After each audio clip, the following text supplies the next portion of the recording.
Guys, ഇത് September 28 വ്ളോഗാണ്. എൻ്റെ സയൻസ് എക്സാം ഒക്കെ കഴിഞ്ഞ് വന്നിരുന്ന് അതിൻ്റെ സങ്കടത്തിലാണ് ഞാൻ ഇരിക്കുന്നത്. കാരണം എൻ്റെ സയൻസ് എക്സാം ഒട്ടും മര്യാദയ്ക്ക് എനിക്ക് എഴുതാൻ പറ്റിയിട്ടുണ്ടായിരുന്നില്ല. കെമിസ്ട്രി എന്ന് പറഞ്ഞ ഏറ്റവും കൂടുതൽ വെയിറ്റേജ് ഉണ്ടായിരുന്നത്.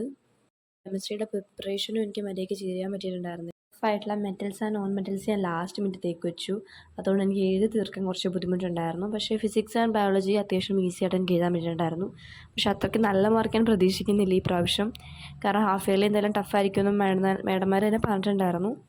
കാരണം ഇനി അടുത്ത് വരാനുള്ളത് ഞങ്ങൾക്ക് പ്രീ ബോർഡാണ്. അപ്പോൾ ഹാഫ് ഇയർലി നല്ല ടഫായിട്ട് തരുമെന്ന് പറഞ്ഞിട്ടുണ്ടായിരുന്നു. ഞങ്ങളുടെ ഓൾമോസ്റ്റ് സിലബസൊക്കെ കംപ്ലീറ്റ് ആയിട്ടുമുണ്ട്.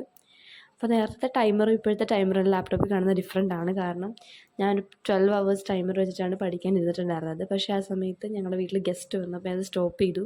എന്നിട്ട് വീണ്ടും 8 മണിക്കൊക്കെയാണ് ഞാനിത് പഠിക്കാനിരുന്നത്.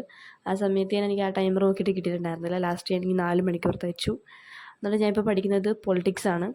എനിക്ക് അടുത്ത എക്സാം സാൻസ്ക്രിറ്റ് ആണ്. പക്ഷേ സാൻസ്ക്രിറ്റ് എക്സാം എനിക്ക് ഒരു ദിവസം ഫുള്ളുണ്ട് പഠിക്കാൻ, സ്റ്റഡി ലീവ് ഉണ്ട്. അപ്പോൾ ഞാൻ വിചാരിച്ചു ആ സമയത്ത് പഠിക്കാമെന്ന്. പക്ഷേ എൻ്റെ സോഷ്യൽ എനിക്ക് ഒരു ദിവസമുള്ളൂ സ്റ്റഡി ലീവ്. പക്ഷേ എനിക്കത് കംപ്ലീറ്റ് ചെയ്യാൻ പറ്റുമെന്ന് എനിക്ക് തോന്നുന്നില്ല. അപ്പോൾ ഇന്നത്തെ ഒരു ദിവസം ഞാൻ സോഷ്യലൊന്ന് കവർ ചെയ്തെടുക്കാമെന്ന് വിചാരിച്ചു. പറ്റാവുന്നത്ര ചാപ്റ്റേഴ്സ് കംപ്ലീറ്റ് ചെയ്യാം.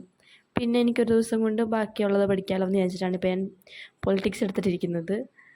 എന്നിട്ട് പൊളിറ്റിക്സ് ഞാൻ റിവൈസ് ചെയ്തുകൊണ്ടിരിക്കുകയായിരുന്നു. കാരണം എനിക്ക് ഓൾറെഡി അറിയാവുന്നതാണ് പൊളിറ്റിക്സിലെ ചാപ്റ്റേഴ്സൊക്കെ. 2 ചാപ്റ്റർ മാത്രമേ ഉള്ളൂ എനിക്കൊന്ന് കോൺസെൻട്രേറ്റ് ചെയ്ത് പഠിക്കാനുള്ളത്. ബാക്കിയെല്ലാം എനിക്ക് ഓൾറെഡി അറിയാവുന്നതാണ്. ജസ്റ്റ് ഈ ഒരു ചാപ്റ്റേഴ്സ് റിവൈസ് ചെയ്ത് വിടുന്നതേ ഉള്ളൂ. അപ്പോൾ അത്രയുള്ള ഇന്നത്തെ വീഡിയോ. Bye bye.